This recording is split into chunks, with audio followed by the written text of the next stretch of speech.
오늘 이야기는 충남에 사시는 40대 남성분이 보내주신 사연입니다. 과연 어떤 사연일지 이야기로 만나보겠습니다.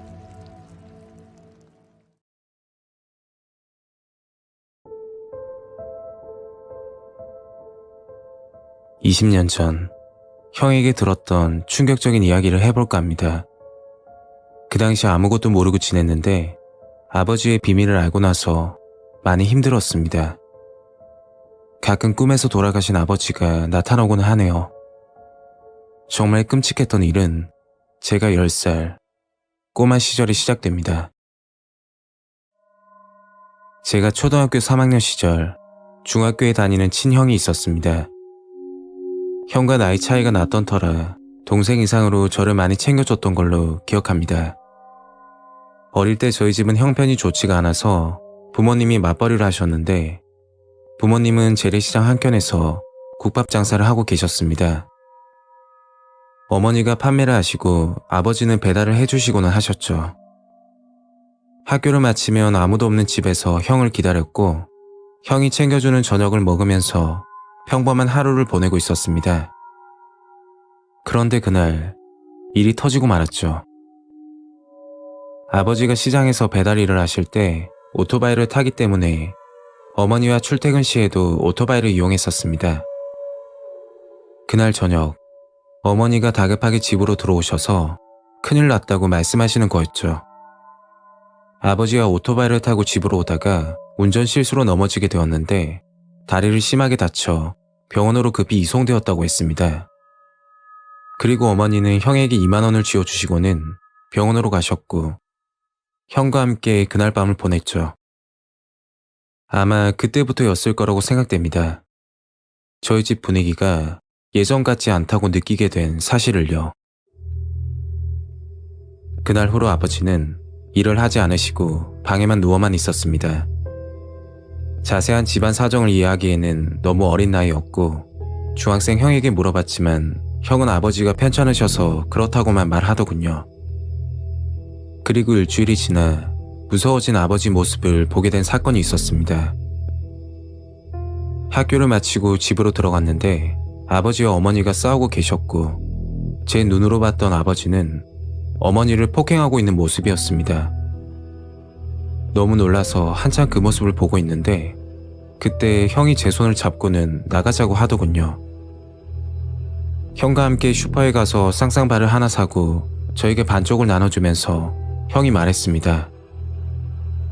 형은 우리 집 형편이 어려워서 그렇다고 나중에 돈 많이 벌면 괜찮아질 거라고 말했었죠. 그런데 시간이 지날수록 집안 분위기는 더욱 안 좋아졌고 급기야 아버지는 술이 없으면 안 될 정도로 알코올 중독 증상까지 보이셨습니다. 그리고 제가 초등학교 6학년이 됐을 무렵 아버지는 사고로 세상을 떠나셨죠. 그런데 어머니와 형의 행동이 조금 이상하다고 느끼게 된 일이 있었습니다. 아버지가 돌아가시기 한 달 전쯤 집에서 술만 마시던 아버지에게 어머니가 술상을 차려주시는 겁니다. 평소 같으면 술 마신다고 잔소리하면서 아버지와 다투는 게 일상적인데 그날 어머니는 술상을 차려주시며 기분까지 좋아 보이더군요. 그리고 형은 아버지 어깨를 주물러주고 있던 거였죠. 그런 모습을 처음 봤던지라 많이 당황스럽습니다.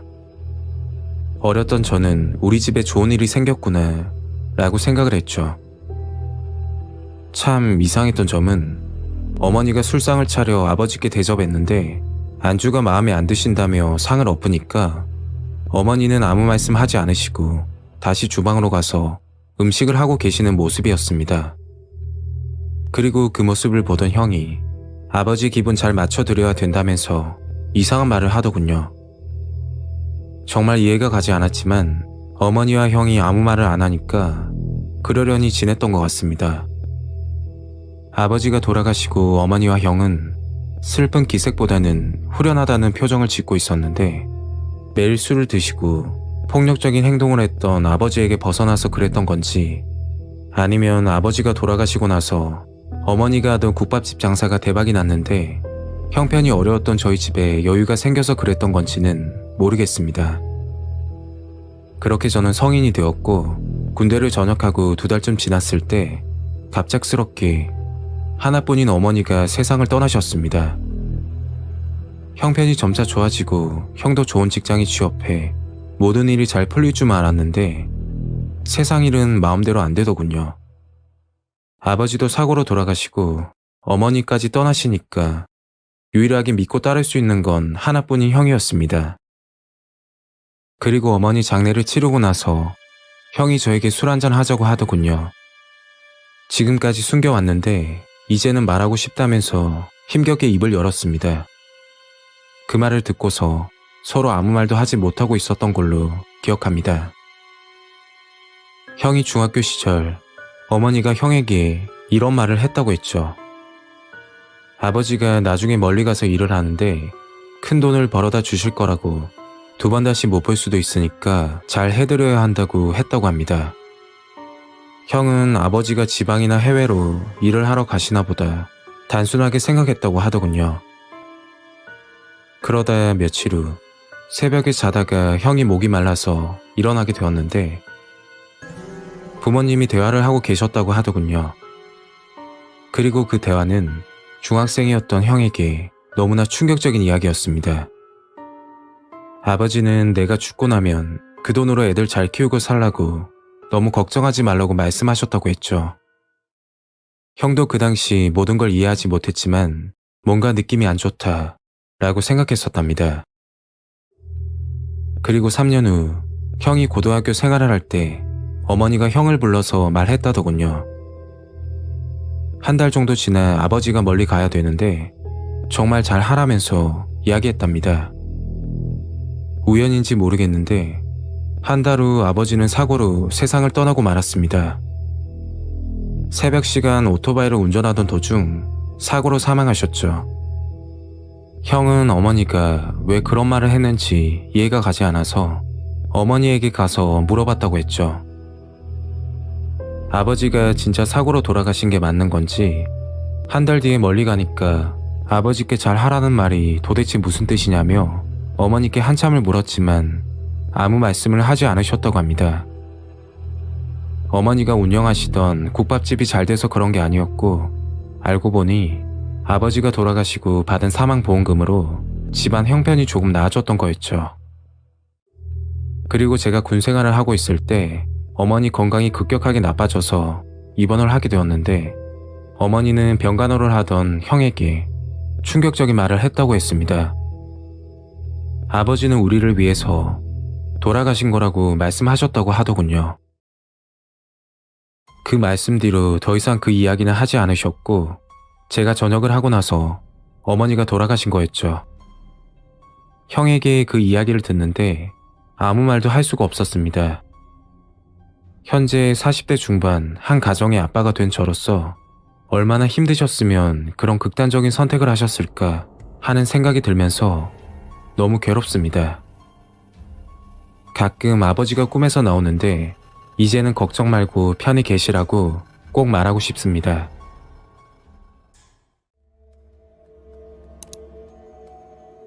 오늘 이야기는 서울에 사시는 30대 여성분이 보내주신 사연입니다. 과연 어떤 사연일지 이야기로 만나보겠습니다.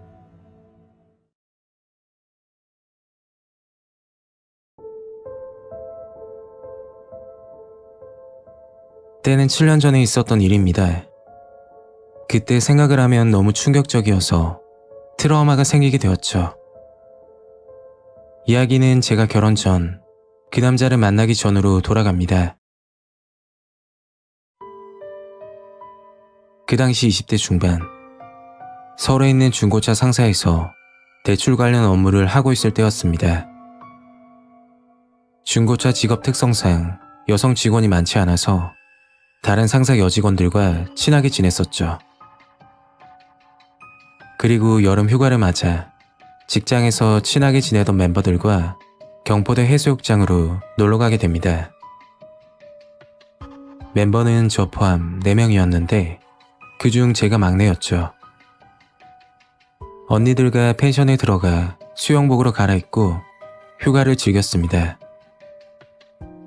그리고 사건은 그날 저녁에 일어나게 되었죠. 언니들과 술 한잔을 하다가 그냥 잠들기에는 다들 아쉽다고 해서 밤바다를 보기 위해 해수욕장으로 향했습니다. 해수욕장 앞에서 언니들과 이야기를 하다가 슬슬 들어가려고 하는데 뒤에서 어떤 남자가 저를 보고 말을 걸더군요. 아까부터 보고 있었는데 너무 마음에 들어서 남자친구 없으면 연락하고 싶다고 하는 겁니다. 그날 술도 한잔했고 그 남자분도 호감형이라 연락처를 주고받게 되었죠. 언니들도 나쁜 사람 같지는 않아 보인다고 한번 만나보고 아니면 헤어지라고 하더군요. 그렇게 휴가를 끝내고 서울로 돌아왔고 그날은 모처럼 쉬는 날이었습니다. 집에서 빈둥대며 TV를 보고 있었는데 카톡 메시지가 오더군요. 프로필을 봤더니 경포대에서 연락처를 교환했던 남자였습니다. 서로 나이를 공개하고 일상적인 카톡을 하다가 이 남자와 인연인가 하는 생각이 들었죠. 그 이유가 그 당시 저는 장안동에 살고 있었는데 그 남자는 중곡동에 산다고 하더군요. 서울에서 연락처를 주고받은 것도 아니고 경포대까지 가서 알게 되었는데 사는 곳까지 가까우니 정말 신기했습니다. 시간이 되면 영화나 한 편 보자고 해서 그날 7시쯤 약속을 잡게 되었죠. 그 남자를 만나 저녁을 먹고 이야기를 나눴는데 나이는 2살 연상, 직업은 게임 회사에서 기획을 담당하고 있다고 하더군요. 저녁을 먹고 그 남자와 영화를 봤는데 지금도 생생하게 기억이 납니다. 베테랑이란 영화였죠. 자연스레 만남이 잦아졌고 1년간 연애를 하고 결혼까지 하게 되었습니다. 신혼 때는 정말 평범한 사람이었고 다정한 모습의 남자였죠. 그런데 남편이 달라진 건 결혼 2년차쯤 됐을 겁니다. 남편이 퇴근하고 같이 저녁을 먹고 있는데 선물이라며 조그만 상자를 주더군요. 생일은 물론 기념일도 아니라서 좀 의아했죠. 선물을 뜯어봤더니 빨간색 비키니 수영복이 들어있는 겁니다. 남편이 하는 말이 첫 만남이 해수욕장이라서 수영복을 샀다고 하더군요. 뭐 거기까지는 괜찮았죠. 밥을 먹다 말고 갑자기 수영복을 입어보라고 하더군요. 사이즈가 안 맞으면 교환을 해야 된다고 해서 남편 말을 듣고 수영복을 입고 나왔는데 갑자기 남편이 휴대폰으로 사진을 찍는 겁니다. 너무 예뻐서 찍었다고 하길래 대수롭지 않게 넘겼죠. 남편은 그날부터 짧은 치마, 야한 원피스, 그런 옷들을 사오기 시작했고 남편이 성적 취향이 그런 쪽이구나 싶어서 맞춰주기로 했습니다. 남도 아니고 부부 사이니까요. 그런데 그날 밤 정말 충격적인 사실을 알게 되었습니다. 남편은 먼저 자고 저는 작은 방에서 일을 하고 있었죠. 새벽 2시쯤 일을 마무리하고 안방으로 갔습니다. 남편은 이불도 안 덮고 자고 있어서 이불을 덮어주려고 하는데 손에 휴대폰을 꼭 쥐고 있더군요. 저희는 연애 초부터 서로 휴대폰을 안 보는 성격이라 그러려니 하고 침대에 누웠습니다. 그런데 문자인지 카톡인지 휴대폰 화면이 계속 깜빡거리는 겁니다. 남편에게 채팅방에 대해서 물으니까 무슨 소리 하냐고 모른 척을 하더군요. 그래서 새벽에 촬영했던 증거를 보여줬더니 갑자기 무릎을 꿇고 잘못했다고 비는 겁니다. 그 순간은 같은 공간에 있는 것도 더럽고 불쾌하더군요. 결국 이혼 소송과 형사고소를 동시에 진행했고 남편은 성폭력 특례법으로 인해 징역 2년형을 선고받았죠. 그리고 혼인을 계속하기 어려운 중대한 사유가 있을 때 위자료 청구가 가능하다고 해서 받을 수 있는 건 다 받고 이혼을 하게 되었습니다. 그 사건 이후로 남자에 대한 트라우마가 생기게 됐고 유포된 제 사진이 인터넷에 돌아다닐까봐 아직도 소름이 돋습니다.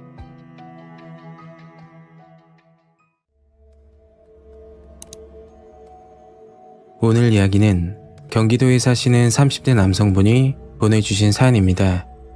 과연 어떤 사연일지 이야기로 만나보겠습니다.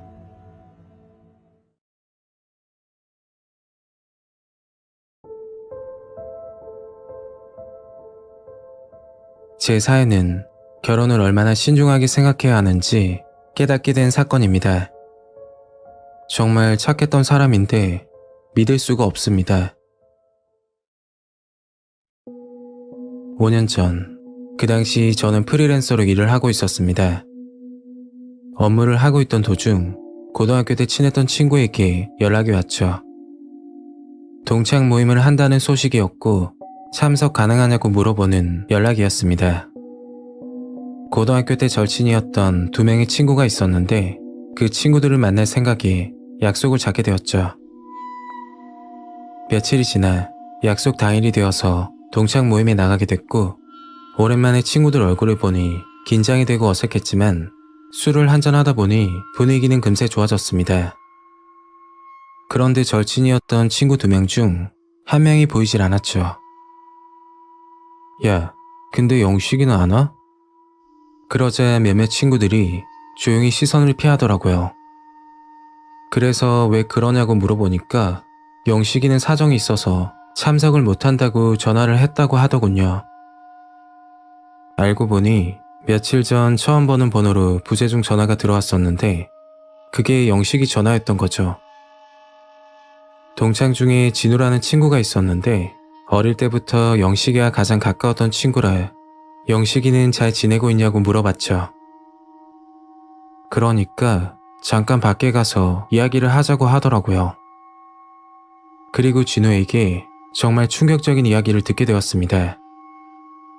영식이 형이 살인을 저지르고 교도소에 가게 돼서 집안이 난리가 났다는 겁니다. 그 말을 듣고 충격을 받았지만 선뜻 믿을 수가 없었죠.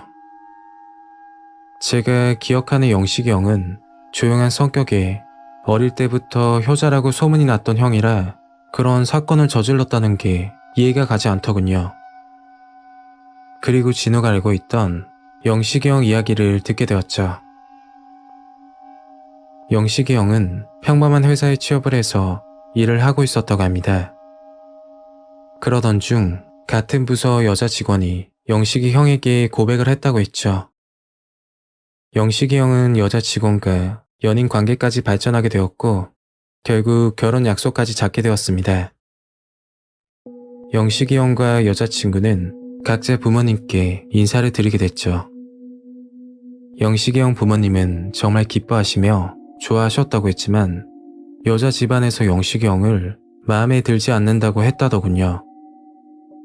그 이유는 평범한 직업을 가지고 있다는 게 이유였죠.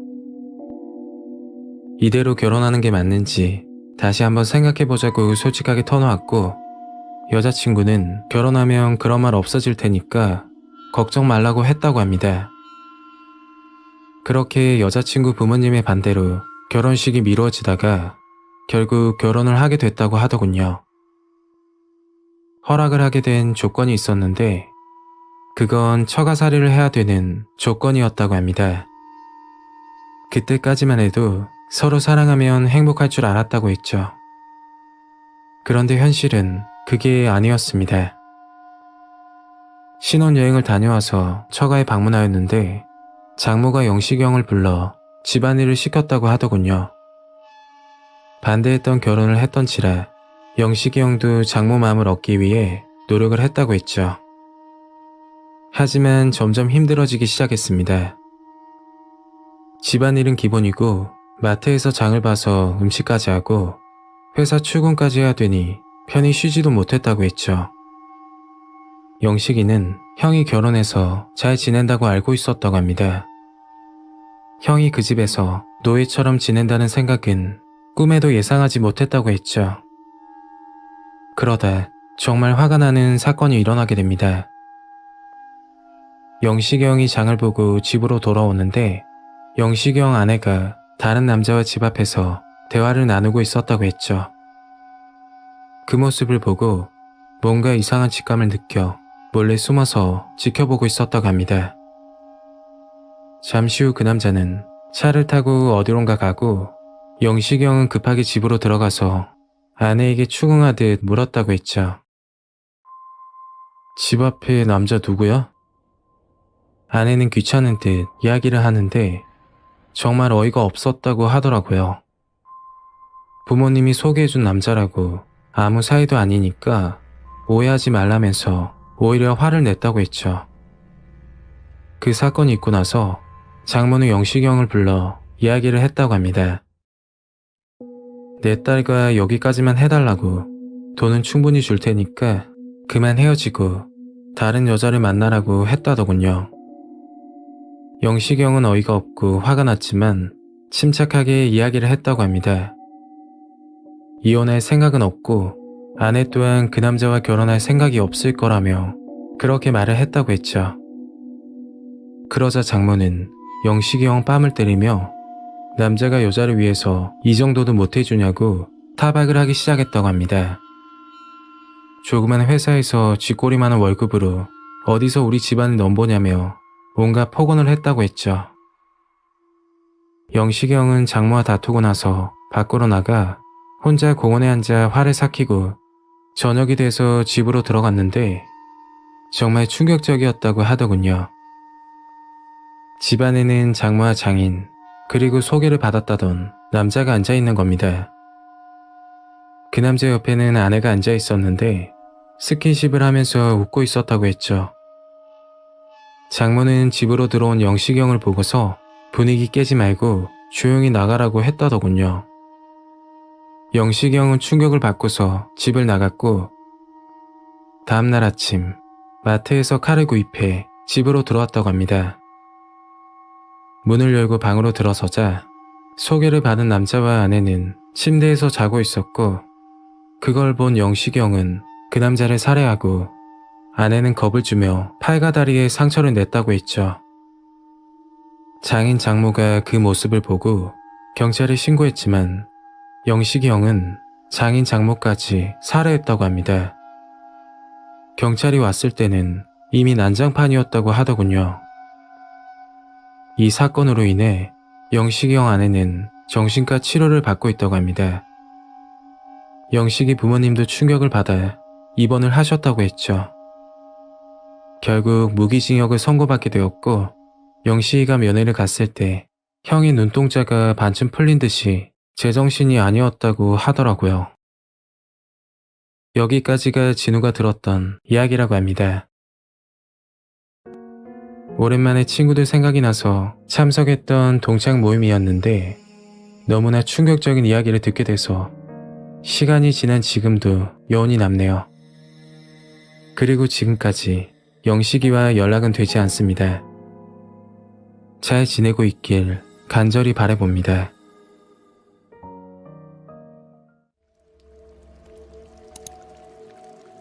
오늘 이야기는 인천에 사시는 20대 여성분이 보내주신 사연입니다.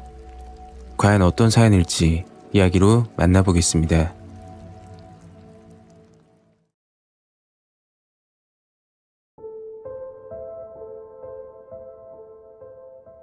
때는 5년 전에 있었던 일입니다. 친했던 지인 언니 결혼식에 정말 끔찍한 광경이 벌어져서 아직도 기억이 생생합니다. 이야기의 시작은 언니를 알게 됐던 그날로 돌아가겠습니다.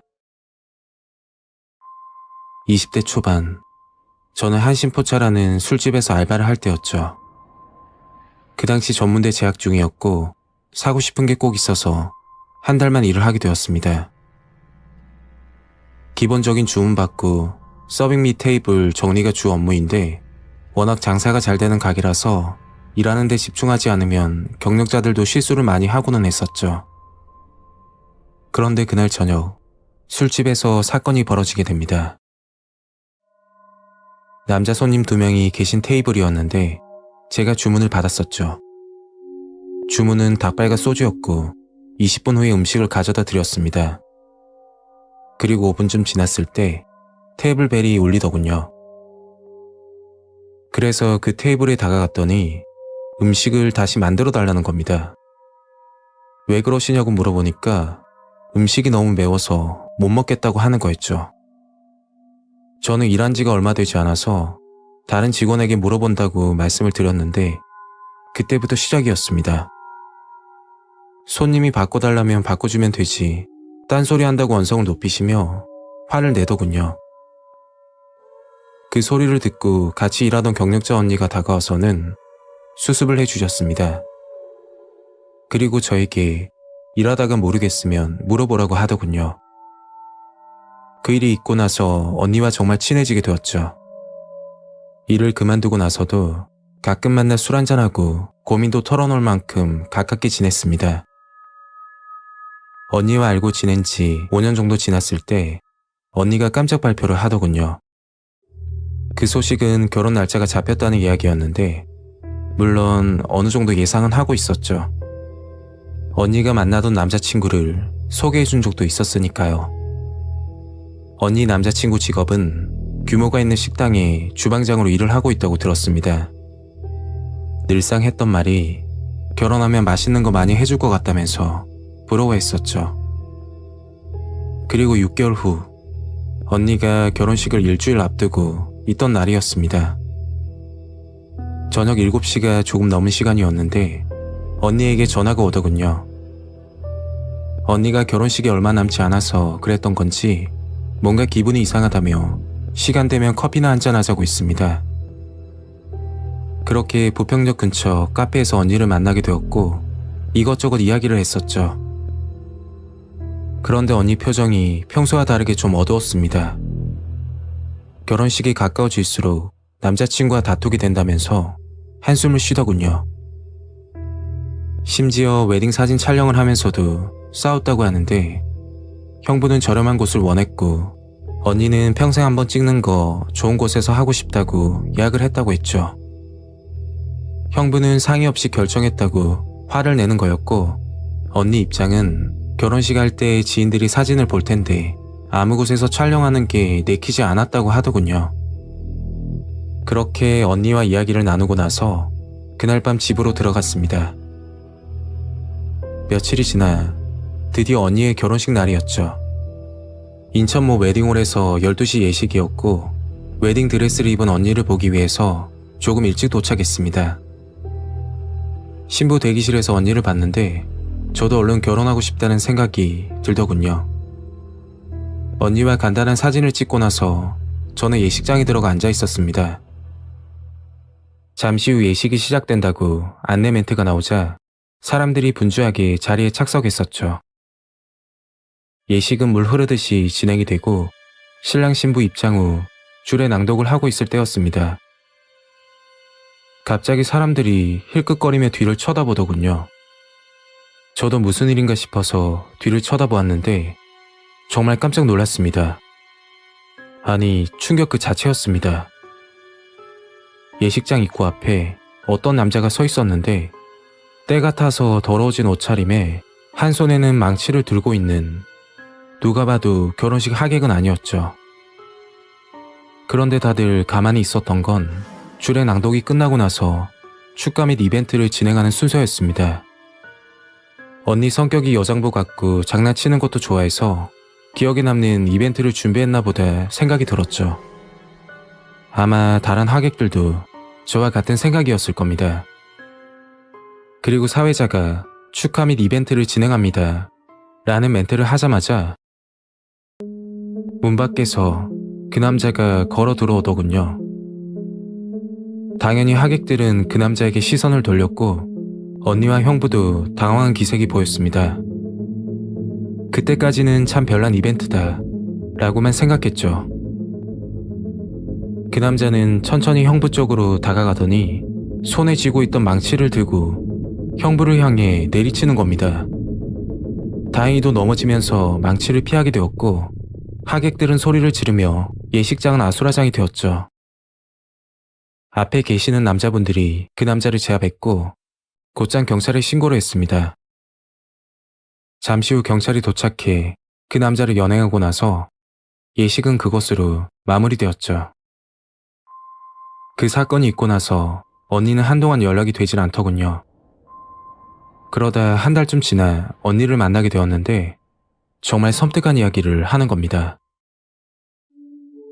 결혼 전 형부는 언니와 사귀면서 몰래 만나는 여자가 있었다고 하더군요. 형부와 같은 식당에서 일하는 여자였는데 알고 보니 언니와 만나기 전부터 사귀고 있었다고 합니다. 언니와 결혼 날짜를 잡고 결혼 준비를 하는 기간에도 그 여자를 만나고 있던 거였죠. 그리고 결혼식 일주일 전 형부는 그 여자에게 헤어지자고 통보를 했다고 합니다. 그 여자는 형부에게 매달리면서 다시 잘해보자고 했지만 형부는 일주일 뒤에 결혼한다면서 그 여자와 잔인하게 헤어졌다고 했죠. 화가 난 여자는 부평역 근처 노숙자들을 눈여겨보고 그중 한 노숙자에게 돈을 주고 이상한 부탁을 했다고 합니다. 그 부탁은 결혼식을 망쳐달라는 것이었죠. 모든 사실을 알고 나서 언니는 형부와 헤어지게 되었고 한 달간 혼자 여행을 하면서 마음을 정리했다고 합니다. 그리고 결혼식장에서 난동을 부린 남자와 부탁을 했던 여자는 특수 협박죄를 적용해 집행유예를 선고받았다고 하더군요. 현재 언니는 잘 지내고 있습니다. 다만 남자라면 기겁을 할 정도로 싫어하게 되었죠. 그 당시 기억은 정말 충격적이었지만 한편으로는 잘 됐다며 그런 놈인 줄 모르고 살았으면 후회했을 거라고 언니가 말하더군요. 정말 제 기억에서 지우고 싶은 언니의 결혼식이었습니다.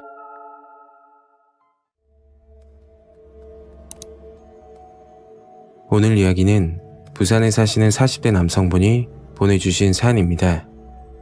과연 어떤 사연일지 이야기로 만나보겠습니다.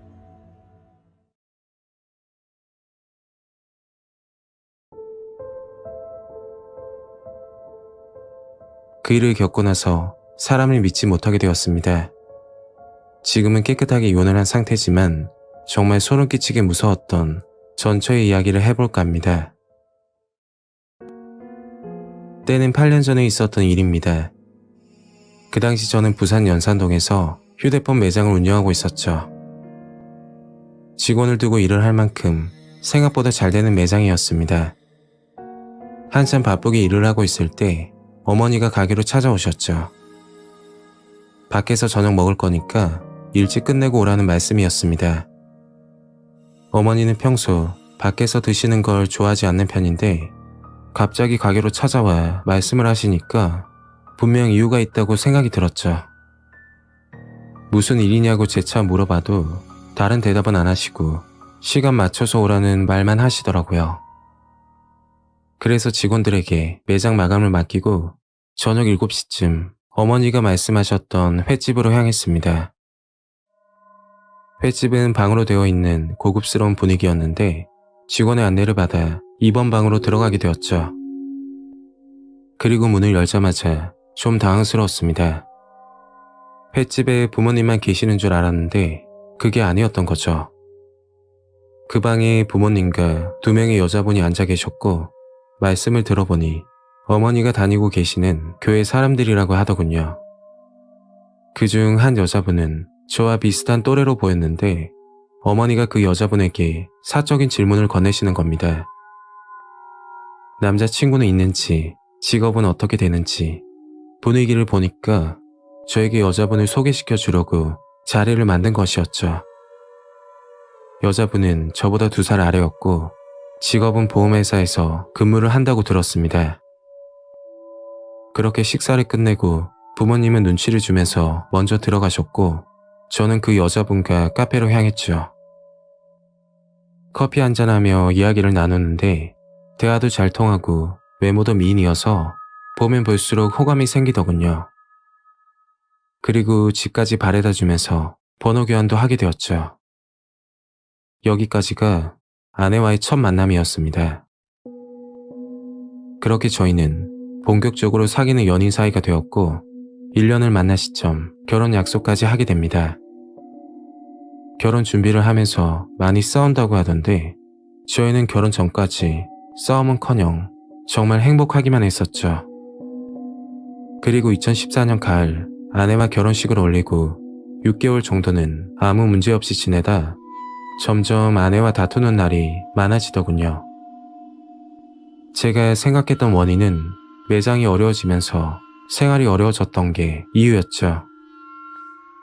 그래도 한 달 300 가까이 가져다 줬고 수입이 작은 달에는 야간에 대리운전까지 하면서 생활비를 벌었습니다. 제 노력에도 불구하고 아내는 점점 변하더군요. 집에 늦게 들어온 날이 잦아졌고 아내에게 말을 걸어도 대답하지 않고 무시를 하더라고요. 그때까지만 해도 아내에게 화가 나기보다는 제 자신에게 화가 났습니다. 좀 더 열심히 했더라면 좋은 직장에서 안정적인 돈을 벌었을 텐데 그렇게 자책을 하면서 아내와 사이가 멀어진 것도 다 제가 못나서 그런 거라고 생각을 했었죠. 그렇게 아내와 서먹하게 지낸 지 2달이 지났을 때였습니다. 아내가 기분 좋은 일이 있는지 아침을 차려주면서 먼저 이야기를 하더군요. 이번에 출시된 보험 상품인데 가입하면 실적 쌓는 데 도움이 된다면서 밥 먹고 체크한 곳에 사인을 해달라고 하는 겁니다. 아내에게 도움이 된다니까 서둘러 사인을 해주고 매장으로 출근했죠. 그날 밤 퇴근하고 집으로 들어왔는데 아내가 보험 가입해줘서 고맙다고 음료를 한 잔 건네는 겁니다.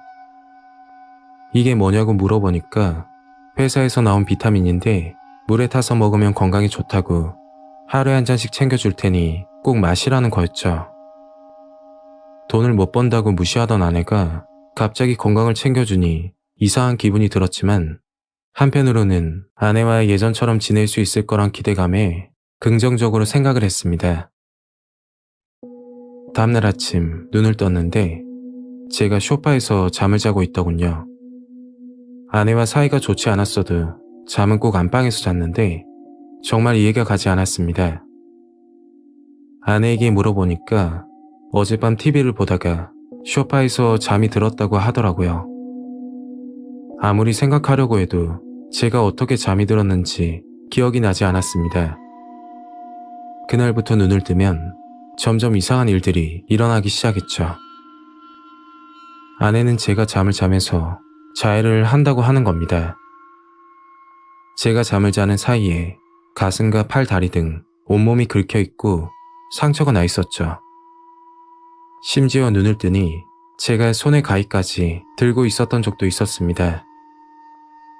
정말 답답했던 사실은 일어나면 아무 기억도 없는 것이죠.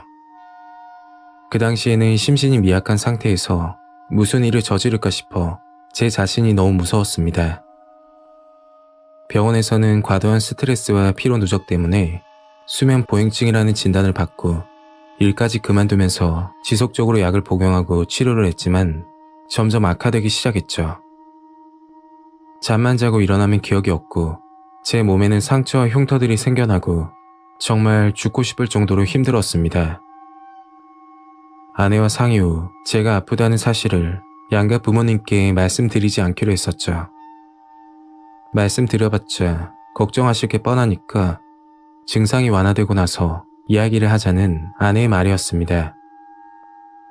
며칠 후 아내가 출근하고 나서 혼자 TV를 보고 있다가 제가 잠을 잘 때 무슨 짓을 어떻게 하는지 갑자기 알고 싶어지더군요.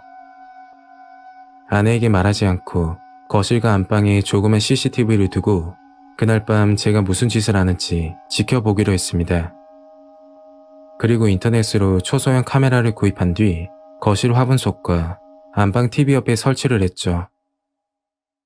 다음날 눈을 뜨니 머리가 지끈거리고 목 주위에 수많은 상처 자국이 나 있는 겁니다.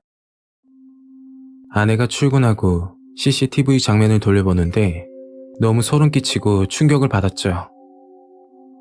아내는 의식이 없는 저를 거실로 옮기고 나서 신발장에서 구두 하나를 꺼내 제 머리를 사정없이 때리더군요. 그리고 주방에서 칼을 꺼내 목 주위를 왔다 갔다 하면서 저를 죽이려고 하는 모습이었습니다. 해당 영상을 가지고 곧장 경찰서로 향했고 그때서야 아내의 끔찍한 실체를 알게 되었죠. 아내는 제가 운영하던 매장이 어려워지고 생활이 빠듯해지자 돈을 벌 수 있는 방법을 생각했다고 합니다. 그건 보험금이었는데 잠든 사이에 제 몸에 상처를 내서 보험금을 타내려고 했던 것이죠. 조사 과정에서 작은 상처로는 돈이 되질 않자 머리를 가격하거나 큰 외상을 입혀 돈을 타려고 했다고 하는데 죽지만 않으면 괜찮을 줄 알았다고 아내는 말을 했다고 합니다. 그리고 아내가 준 비타민 음료는 수면제를 탄 음료였던 거였죠. 그것도 모르고 몸에 좋다고 매일 밤 마셨던 겁니다. 범행이 계획적이고 수법이 매우 잔인하다며 살인 미수죄로 아내는 징역 9년을 선고받고 현재까지 교도소에 있습니다. 샤워를 하면서 제 몸을 보면 그때의 상처들이 뚜렷하게 남아있는데 볼 때마다 정말 소름 끼치고 무섭네요. 8년이나 지났지만 그날 사건은 평생 잊을 수가 없을 것 같습니다.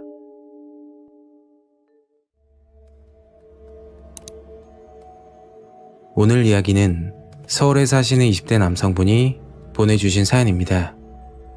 과연 어떤 사연일지 이야기로 만나보겠습니다.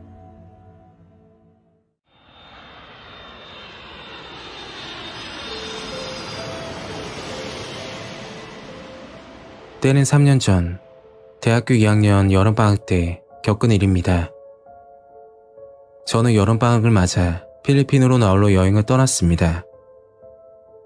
필리핀에서 관광을 하던 도중 저와 가장 친했던 여자친구를 그곳에서 만나게 되었죠.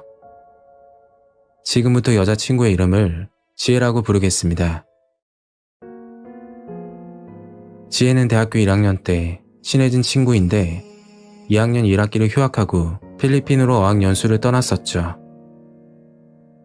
마침 카톡을 주고받다가 필리핀에 온 김에 만나기로 약속을 잡았습니다. 지혜는 몇 개월 동안 필리핀에서 지냈던지라 저에게 알아두면 유용한 현지 사정과 가성비 좋은 맛집 등을 알려주었죠. 저는 그런가 보다 하고 이야기를 듣고 있다가 문득 궁금한 게 생기더라고요.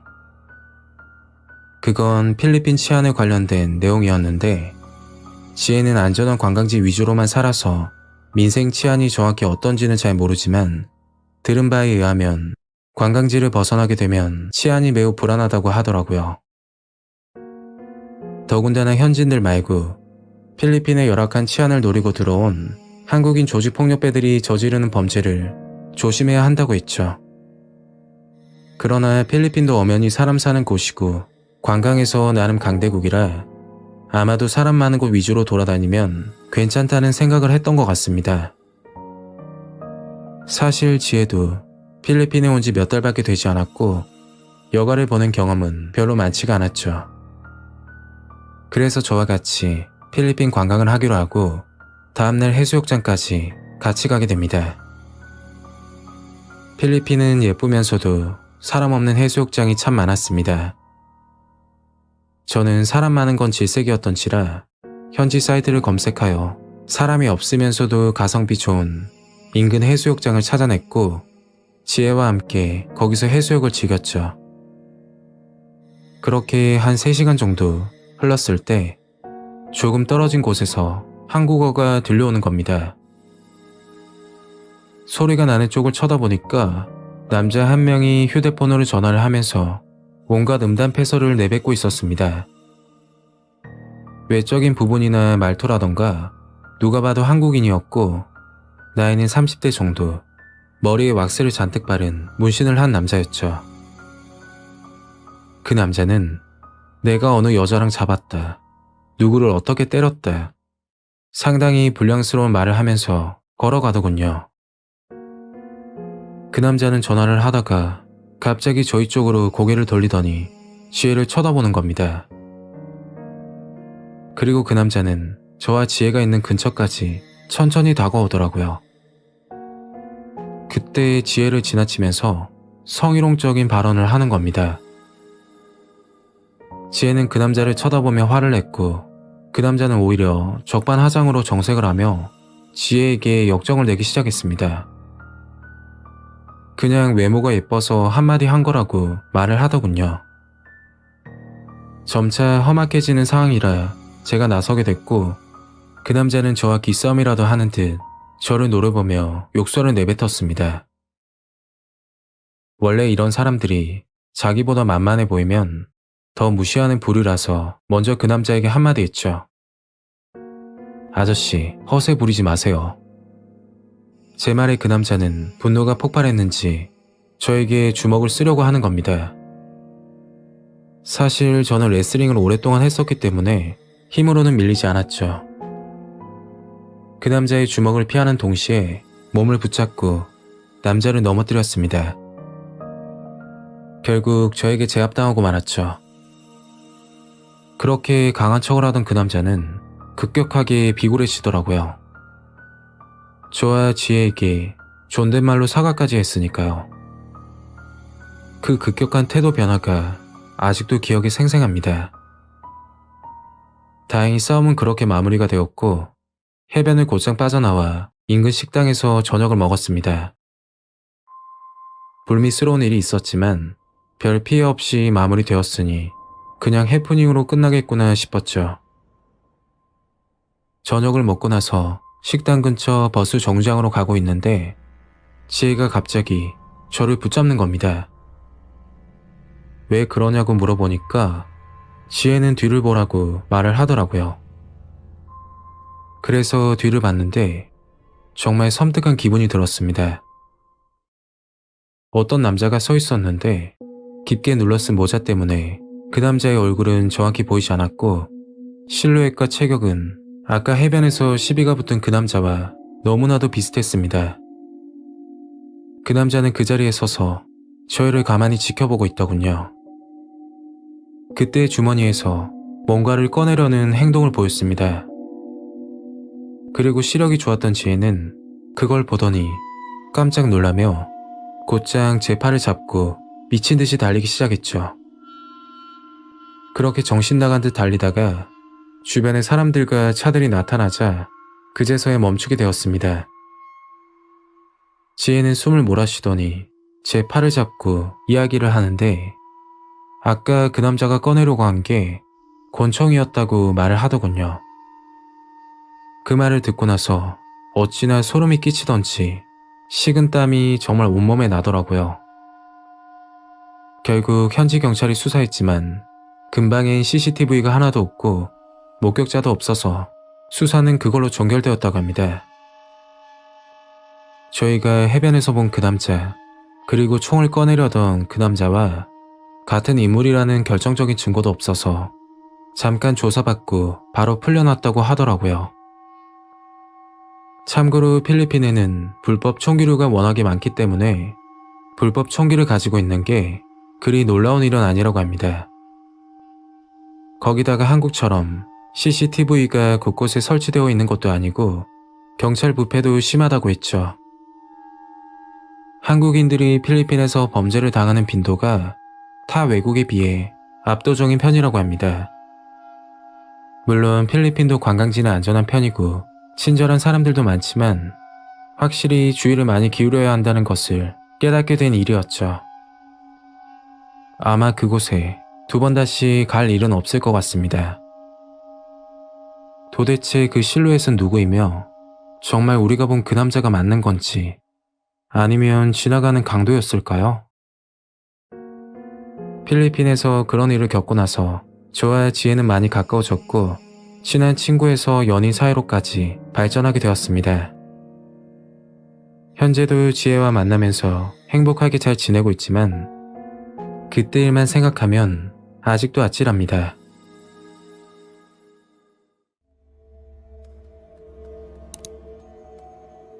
오늘 이야기는 서울에 사시는 50대 남성분이 보내주신 사연입니다. 과연 어떤 사연일지 이야기로 만나보겠습니다.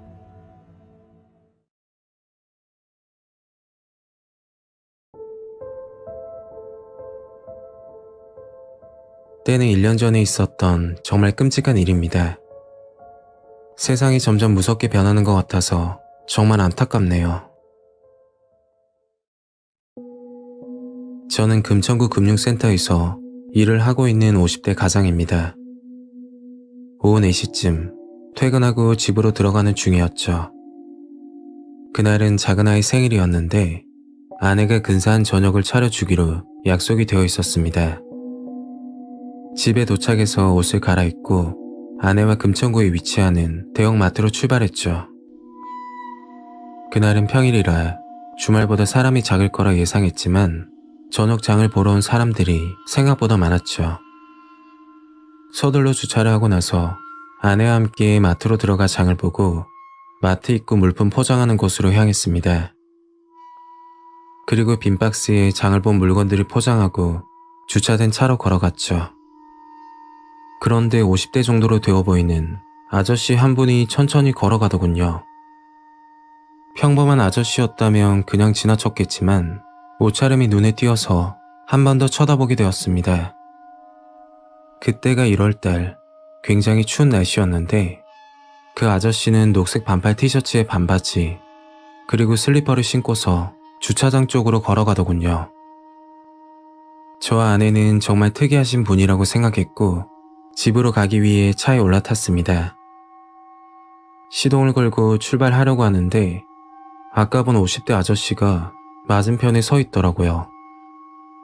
그리고 주변을 두리번거리면서 눈치를 보기 시작했죠. 뭔가 수상하다고 생각이 돼서 저와 아내는 차 안에서 유심히 지켜보고 있었습니다. 그 아저씨는 주차장에 놓여진 쓰레기통 앞으로 가더니 갑자기 바지를 내리는 거였죠. 누가 봐도 쓰레기통에 소변을 보려고 하는 것 같았습니다. 공공장소에다 지나가는 아이들도 꽤 있어서 이건 좀 아니다 싶은 생각이 들더군요. 저도 애들 키우는 입장에서 보기가 좋지 않았죠. 차에서 내려 한마디 하려고 하는데 아내가 그냥 가자고 하더라고요. 그때 쇼핑카트에 아기를 태우고 30대 정도로 되어 보이는 젊은 부부가 지나갔는데 젊은 부부 중 아이 아빠로 보이는 남자가 소변을 보고 있는 아저씨에게 언성을 높이기 시작했죠. 정확하게 들리진 않았지만 여기서 이러면 안 된다는 그런 내용이었습니다. 젊은 사람이 참 대단하다 그렇게 생각하고 있는데 갑자기 아이를 태운 쇼핑카트를 반대쪽으로 밀더니 젊은 부부가 급하게 도망을 가는 겁니다. 그리고 소변을 보고 있던 아저씨도 부부를 쫓아가더라고요. 무슨 일이 생긴 게 분명하다 싶어서 아내와 함께 급하게 차에서 내렸더니 지하 주차장 바닥이 피로 범벅이 되어 있더군요. 그걸 보고 아내는 급히 경찰에 신고했고 근처에 있던 시민들이 모여들어 그 아저씨가 도망가지 못하게 길을 막았습니다.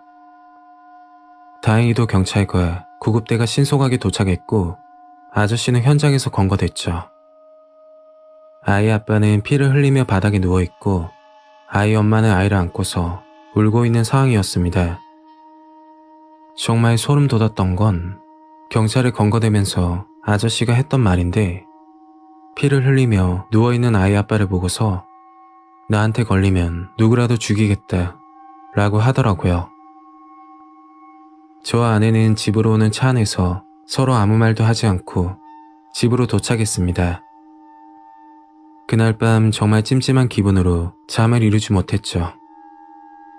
그 남자 얼굴이 계속 떠오르고 응급차에 실려갔던 아이 아빠가 잘못될까 싶어 걱정이 되었습니다. 다음날 출근해서 인터넷 뉴스를 보는데 어제 목격했던 마트 사건이 기사화되어 있더군요. 사건의 내막을 알고 나니 정말 안타깝고 사람이 무섭다는 걸 다시금 알게 되었죠. 사건은 50대인 남자가 지하 주차장에 있는 쓰레기통에 소변을 보려고 하다가 자기보다 어린 사람이 훈계를 하길래 화가 나서 칼을 휘둘렀다고 합니다. 얼굴과 목 주변에 큰 상처를 입어서 치료를 해야 한다고 하더군요. 그런데 목 주변 상처로 인해 미각 장애가 생겼다고 합니다. 피해자는 20년간 요식업에 종사하는 요리사라고 하던데 맛을 보지 못해서 일을 할 수도 없다고 하더라고요. 더 안타까운 사실은 쇼핑카트에 타고 있던 아이였는데 30개월밖에 되지 않은 아이가 아버지가 칼에 찔리는 모습을 눈앞에서 봤던 것이죠. 아이는 아버지의 흉기 피습 상황을 목격한 뒤 대소변을 가리지 못하고 아저씨가 무섭다 라는 말만 반복했다고 합니다. 그건 30개월 아이가 사건을 인지하고 있는 거겠죠. 그날 아저씨는 대형 마트에서 아무것도 구입하지 않았고 검은색 비닐봉지를 들고 있었다고 하는데 비닐봉지 안에는 과일 깎는 칼을 항상 들고 다닌다고 합니다. 아저씨는 청소년 때부터 폭력과 절도로 보호 처분을 받은 적이 있고 성인이 돼서도 폭력과 강간 그리고 상습 절도로 인해 실형을 살았다고 하더군요. 살인 미수로 1심에서 8년을 선고받았으나 재판부는 얼굴과 목 부위 상처는 혈관이 많이 지나가는 곳으로 사망할 수도 있는 부위라 징역 8년을 선고한 원심을 파기하고 2심에서 징역 10년형을 선고받았다고 합니다. 아저씨는 평소 정신병이 있어서 치료를 받고 있는 중이라고 하던데 화가 나면 감정 조절이 힘들다고 하더군요. 지나가는 사람에게 말 한마디 했다가 목숨을 잃게 될 수도 있는 현실이 정말 섬뜩합니다. 저희 부부는 그날 사건을 보기만 했을 뿐인데 너무 무서웠고 그 아저씨 얼굴이 머릿속에서 지워지지 않습니다. 혹시나 10년 뒤 60대 정도로 되어 보이는 남자가 검은색 비닐봉지를 들고 이상하게 쳐다본다면 한 번쯤 의심해 보길 바랍니다.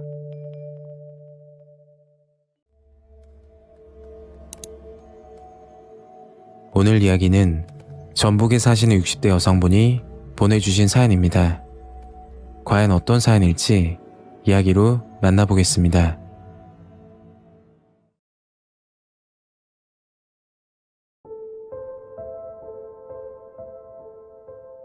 때는 20년 전 딸아이가 17살이 됐을 때 있었던 일입니다. 요즘에 이런 일이 거의 없겠지만 저희 가족에게 정말 끔찍했던 사건이라 제보를 하게 되었습니다. 그 당시 남편은 PC방 사업을 시작했고 PC방 카운터를 보고 청소까지 하면서 남편 사업을 도왔습니다. 요즘은 PC방이 호황기는 아니지만 그때는 한창 인기 있는 사업이었죠. 그마저도 여유있게 사업을 한 것도 아니고 대출을 받아 시작했던 사업이라 금전적으로 조급한 마음이 늘 있었습니다. 핑계같이 들리겠지만 먹고 사는 게 바빠서 딸에게 크게 신경을 쓰지 못했고 고등학교 지나갈 때쯤 심각성을 깨닫게 되었습니다. 어느 날 학교 담임 선생님이 전화가 와서 학부모 상담을 요청하더군요. 그때 들었던 이야기가 성적이 너무 떨어져 실업계로 진학해야 한다는 소리였죠. 중학교 2학년까지는 성적도 좋고 밝은 아이였는데 3학년이 되고 나서 급격히 떨어졌던 겁니다. 부모로서 신경을 쓰지 못한 것 같아 부끄럽고 적지 않은 충격을 받고서는 집으로 돌아왔죠. 그날 집으로 가서 학원이나 과외를 하는 게 어떻겠냐고 물어보니까 딸은 학원보다 과외가 편하다며 대답을 하더군요.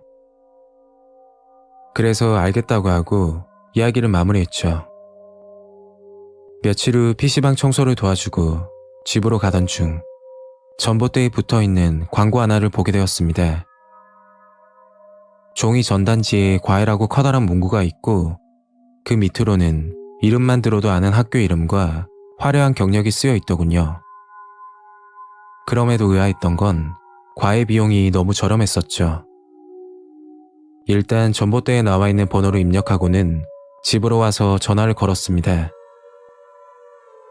목소리는 중후한 남자분이었는데 수학과 영어가 전공이라고 했고 추가적으로 다른 과목까지 알려준다고 하더군요. 그렇게 딸아이는 과외를 시작하게 되었습니다. 과외 첫날, 딸과 함께 선생님 얼굴을 보게 되었는데 목소리와 달리 외모는 20대에서 30대 정도로 젊어 보이더군요.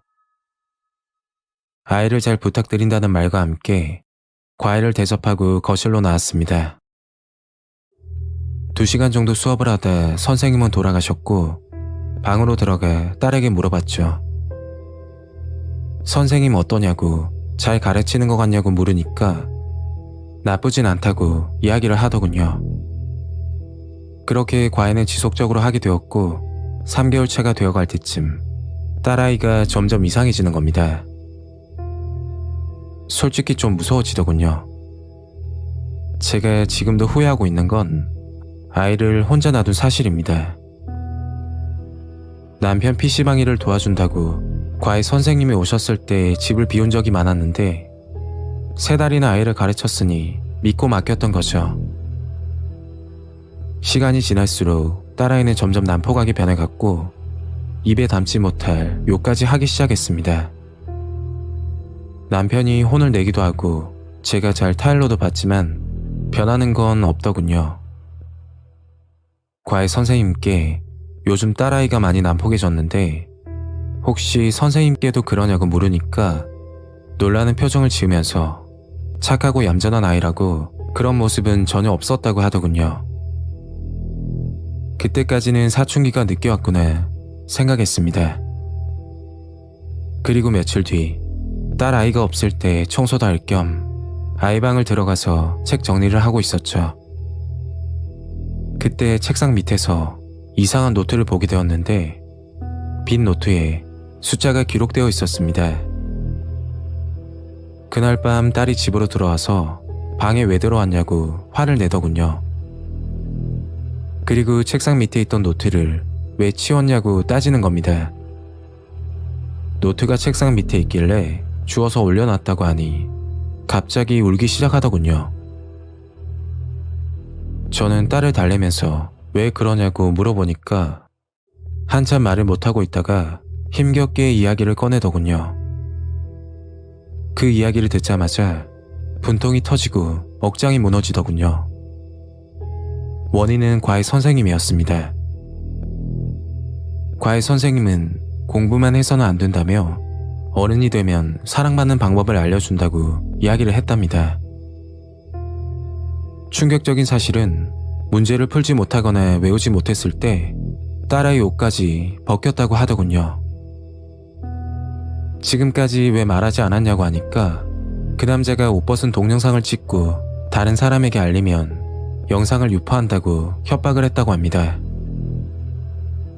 17살밖에 되지 않은 딸아이가 얼마나 무서웠을지 상상이 안 되더군요. 노트에 적힌 숫자들은 벌점이라고 하던데 문제를 풀지 못해서 벌점이 쌓이게 되면 과외 선생님과 관계를 해야 된다고 이야기했답니다. 모든 사실을 알고 나서 그 남자를 불러 어떻게 된 거냐고 물으니까 그 남자는 당황스러운 표정을 지으며 말도 안 되는 소리라고 오히려 큰 소리를 치더군요. 휴대폰을 직접 보라며 보여주는데 딸이 말한 동영상은 없었고 그 자리에서 아무 말도 하지 못했습니다. 당연한 소리겠지만 휴대폰이 하나가 아닐 수도 있고 아니면 동영상을 지웠을 수도 있겠죠.